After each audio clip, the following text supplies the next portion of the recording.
right, we are joined now by Colorado's best attorney, Phil Harding. We're in the courtroom. We are. Here, you always take us into the courtroom. I love it. Today, you're going to highlight some questions that you get often, really, and we're going to talk about some misconceptions people have after car accidents. So let's get right to it. What if somebody says, you know what, we need a statement from you right now after the accident? First of all, you need to know whether it's your side or the other side. And first of all, there is a law that specifically says if you're in a car accident and you're injured, it is illegal, right? It's illegal for the other side to take a statement. But they still call you up. And you want to know why? Because they want to get information. And if they were really good guys, wouldn't they be following the law? So watch out for that. Let's just run through a scenario. You want to? I think, yeah, let's do it. Okay, Okay. so let's say you're rear-ended. The other side calls you up and they say, I've accepted liability. My client has accepted liability. We as an insurance company, we're going to pay for your car. Will you please give me a statement, right? That sounds pretty simple. Yeah. So if they've accepted liability, why do they need a statement? It makes zero sense. And here's the reason why. They want to trick you because they want to find out about your injuries, right? The injuries that you have a day or two after the accident are going to be drastically different than 2 or 3 weeks, right? You might say, oh, it hurts in my neck and my back the day after the accident. Then following, a couple of weeks later, it may radiate into your arms or your legs, and they're going to say, we didn't pay for that. That makes a lot of sense. I mean, it does seem like pain just kind of moves around a lot. You know, you're sort of chasing it. Exactly. Pain from the shoulder, then down to the hip and down when to the it's knee, being so. treated. And your body is flooded, you know, you don't even know what's going on the day or two after the accident. The other thing is they say, hey, how fast do you think the car is that ran into you, our guy, the insured? And you'd say, I don't know, maybe 30, 40 miles an hour. There is tons of damage. So cars have black boxes, and we've talked about this before, right? They're called EDRs, and they stand for that stands for an event data recorder.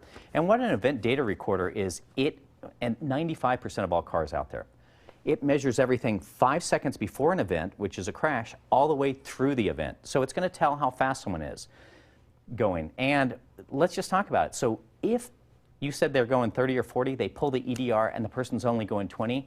Now when it goes to settle, they're like, oh, you exaggerated. Yeah, we're going to pay you less. Yeah, so it's like, you know, you try to be helpful. They ask you questions, and I think it's like human nature to give them, you know, oh, well, I think it was this or I think it was that. But it's, like you said, it's like tricking you, and then they come back and say, ah, you were exaggerating. Yep, come back to really everything. And if they were good guys, they would follow the law. But they're still tricking you. So if they're not following the law, they're not good guys. So let's talk about, you know, injuries. How do you get your bills paid, you know, immediately after that accident? What's the process like for that? So the other side may, when they call you up, they may say, and we're going to come back to this in just a second, the other side may say, hey, since we've accepted liability, send us the medical bills. We're going to pay them. But you know what? They're lying again. They write one check and only one check at the very end.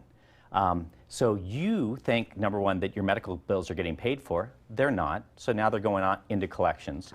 And you're sending them information that you shouldn't. You should be using your health insurance, Medicaid, or Medicare.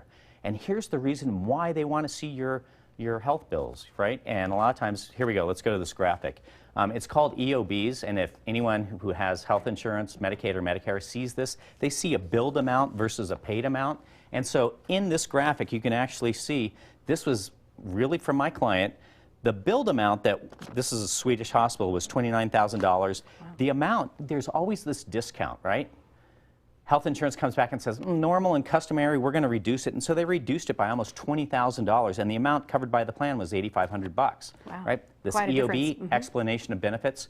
So if the other side gets it, when you go to settle, they're going to go, your plan only paid $8,500. We'll pay you the $8,500.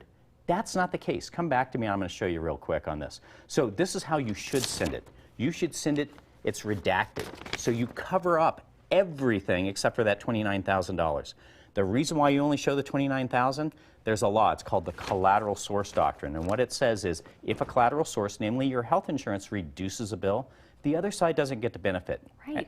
And the reason why? Yeah, they shouldn't get to. You've been paying for the health insurance premiums to get this reduction. Premiums. Exactly. That makes a lot of sense. Awesome. Really quickly, when should I settle a personal injury case? When you're done treating. Although watch out for the statute of limitations. Car accident, three years. Hurt on the property of another, 2 years. So 2 things to watch out for. But generally, you don't settle a case until you're done treating because you don't know how good or how bad you are in the future. It's always great to get this inside look of the law. Thank you so much, Phil. We appreciate it. And You're if you welcome. have a question for our legal expert, go to kdvr.com, then click on Colorado's Best. You're going to see Phil's photo on the right. Just click there. You can send him your questions directly. He takes the time to answer them each personally and confidentially. To reach Harding & Associates directly, here's the number, 303-762-9500. You can get a free consultation anytime, and you can find him online at hlaw.com.